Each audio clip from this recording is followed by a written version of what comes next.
most watched newscast.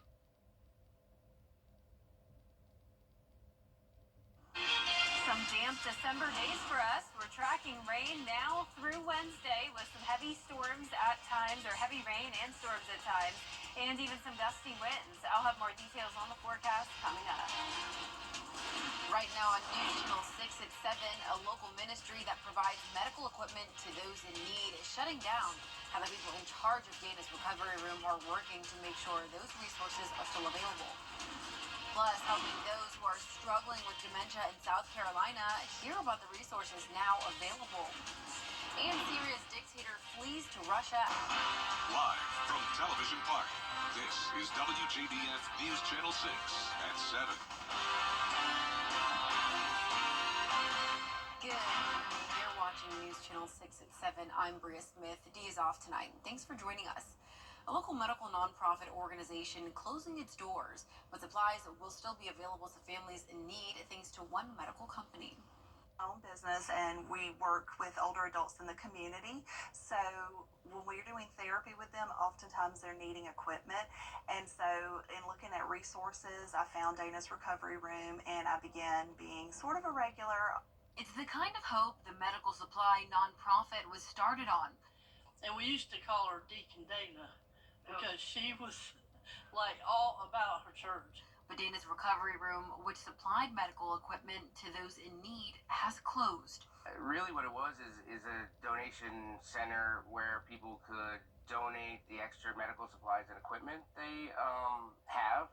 Either, they've recovered and don't need it anymore, or, if unfortunately a loved one passes and, they have this stuff that they can at least give it to a place where they know it's going to go to people in need. And it's just another way Interim Healthcare of Augusta is helping families and children with significant health conditions and disabilities. There's a lot that insurance doesn't cover these days. You'd be surprised. And, a lot of people don't have the financial wherewithal to, buy 10 packs of diapers out of their pocket every month.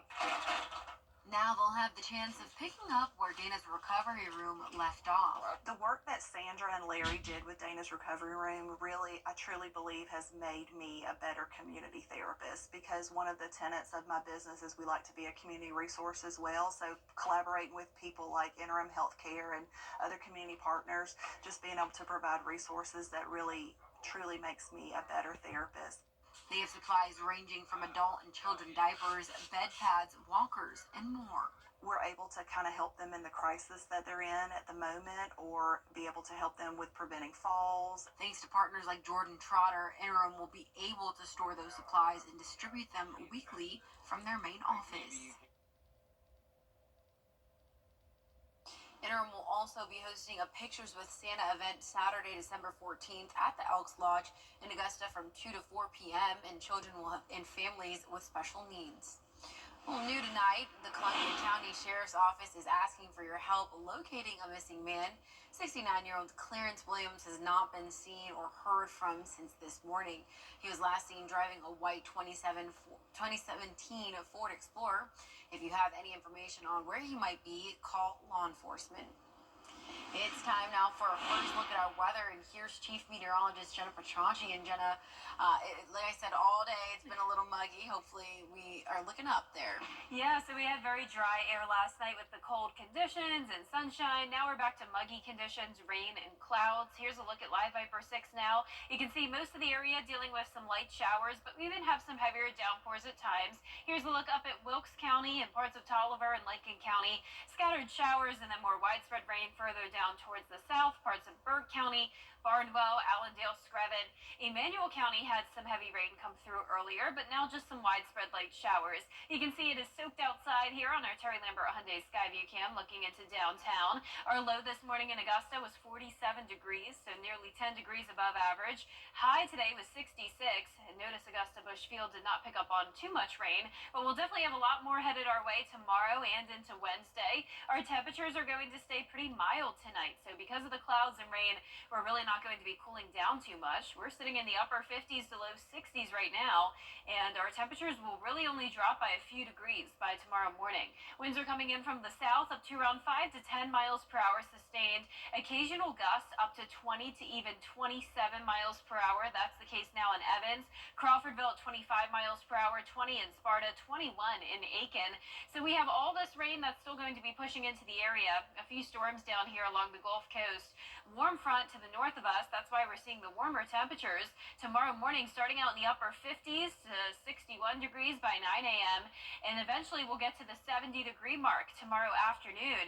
Then back down to the low 50s on Thursday. And yes, the low temperatures will be going back down to below freezing. Coming up, I'll have a look at your full 10-day forecast. But back to you, Bria. All right, Jenna, thank you. Alzheimer's and dementia are diseases that affect the person diagnosed, but family members who play a role in their care are also impacted. Caroline Yaffa tells us about some new resources out there. The South Carolina Department of Aging received a little more than $1 million from the state legislature last year for one specific program, and that's already helping them get more care to more people. The South Carolina Alzheimer's Association has started a new program that brings dementia specialists to more areas of the state. With $1.1 million in funding from the Department of Aging, they will employ 10 specialists. The specialists will be positioned across South Carolina.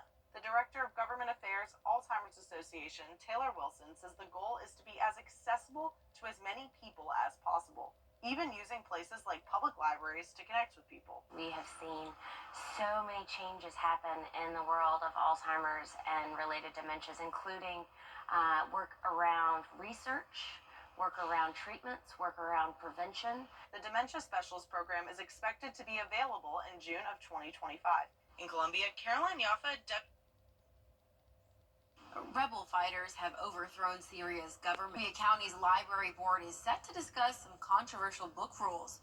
The Greater Clarks Hill Regional Library Board will vote on new guidelines that address shelving books with topics from sexuality to profanity to violence. The meeting comes after Georgia's state librarian told the board the guidelines didn't match up with the state law. That meeting is tomorrow at the Columbia County Library. The city of Augusta is set to give updates this week about the recovery from Hurricane Helene.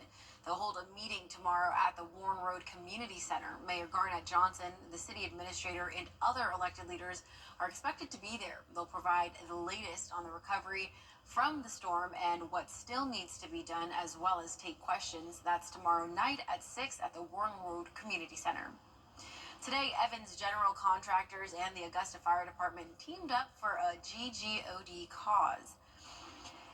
Evans General Contractors are in town doing construction for Arubis, and the groups collected 600 new toys for Augusta children.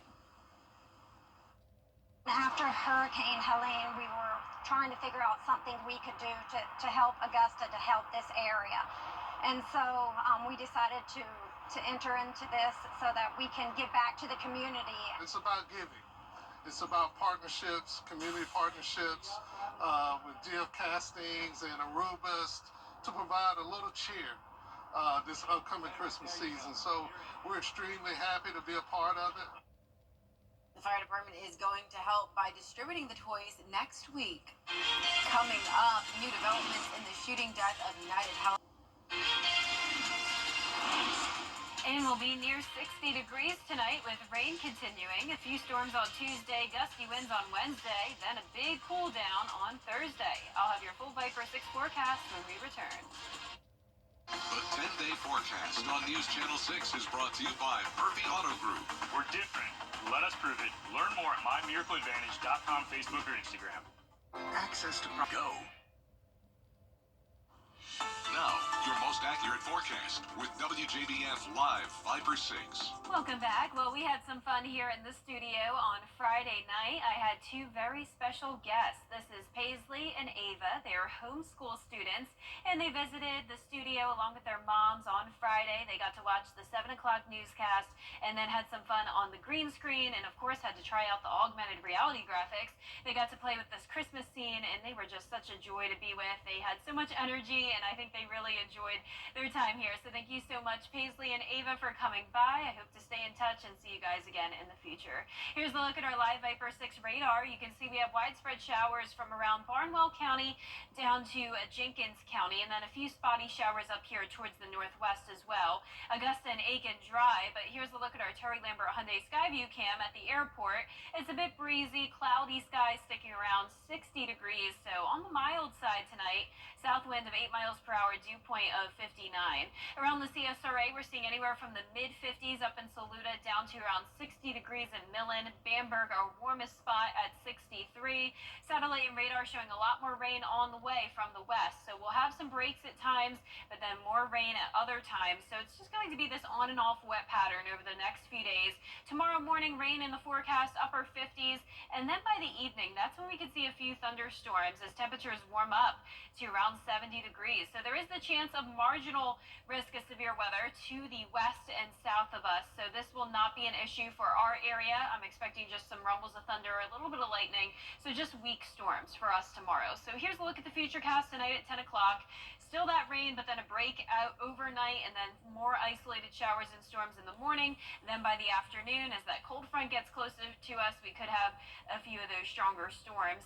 Then by 10 o'clock on Wednesday, will also be windy as the cold front moves through the area, so gusts up to around 30 miles per hour at times, then clearing skies by Wednesday night. So here's a closer look at home tomorrow at 5 a.m.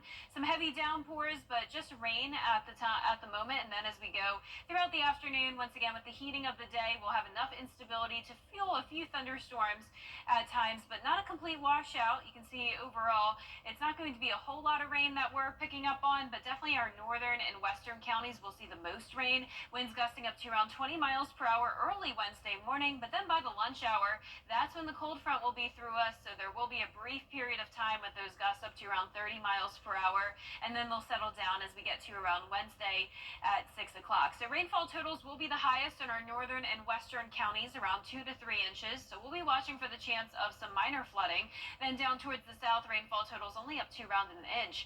After we have this cold front passage, we'll drop all the way down to the low 50s again for highs, but in the meantime, our lows are in the 50s tonight, so around 20 degrees above average, 57 in Augusta, pushing 70 degrees tomorrow, some of us even up to around 74, and that 10-day forecast showing the sunshine back on Thursday, but then more clouds moving in Friday and over the weekend. We'll see a few stray showers on Sunday and into next week, but finally next week, Bria, it looks like we'll see some more normal temperatures. We've either been abnormally cold or abnormally warm, but next week we'll be in the low 60s. This is that right in between that Yes. Goldilocks weather, huh? Exactly.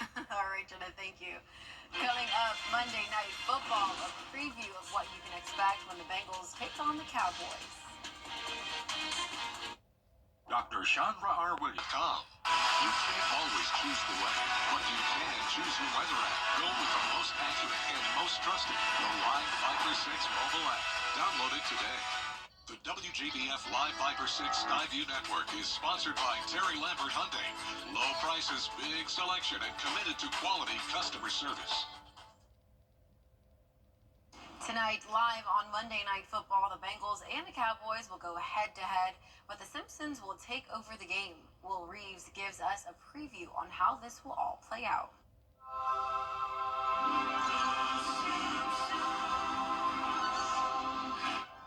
The NFL is going where no game has gone before, Springfield.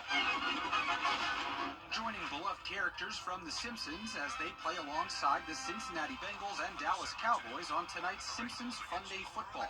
It's a real live NFL Monday Night Football game, and called in real time by Drew Carter, Mina Kimes, and Dan Orlovsky. I've done a three-man booth before calling an actual game, and that's a challenge to begin with when you're standing next to each other like we are. They'll be in separate rooms wearing VR headsets and appearing on TV as Simpsons characters. We'll see our characters. Yeah. We can look to the left and to the right in our headset, and we'll see each other's characters.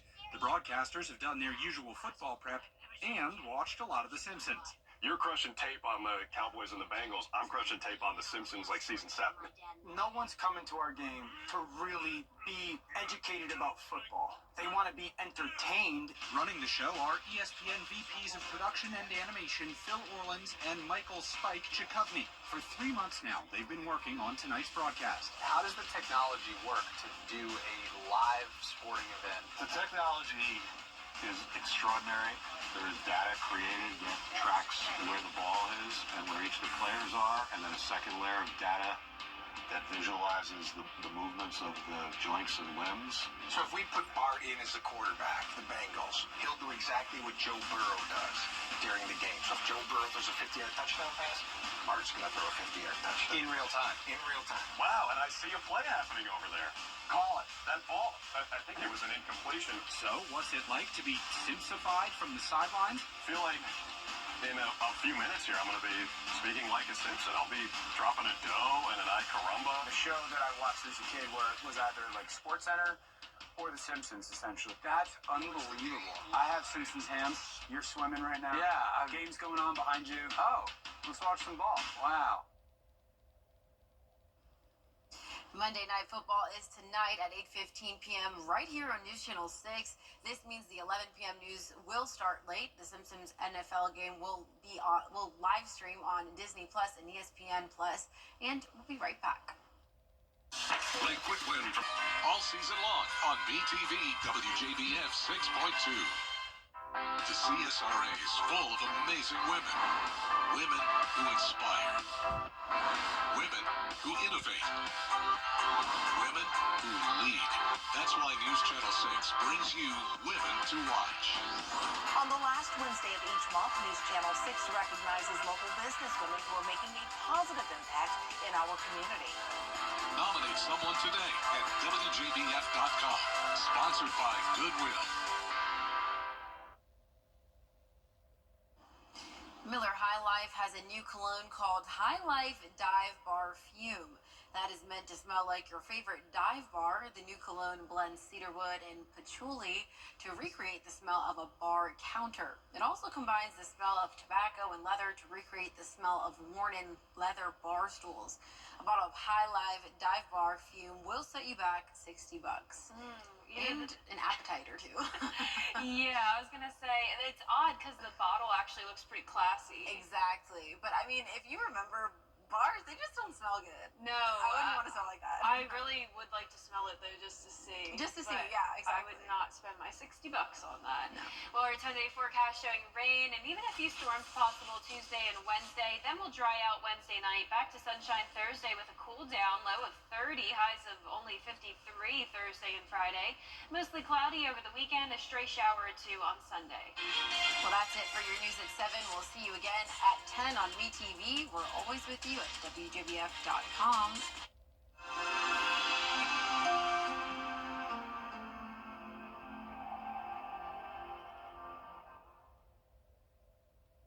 Tis the season when money is tight, but you can get up to $10,000 using your car title. I got $2,800 with my car title from TitleMan. Skip the holiday bustle, get money in as little as 30 minutes. I got $8,700 with my car title from TitleMan. And best of all, keep driving your vehicle while getting the cash you need. All makes and models welcome. Visit TitleMax.com today to get started, and you'll say, I got my title back with TitleMax. Get your title back with TitleMax. Sink and Showers, where quality meets innovation. I called Austin Jackson. The settlement that I received was life-changing. All my bills are paid, and I'm doing well. It's the Augusta Symphony.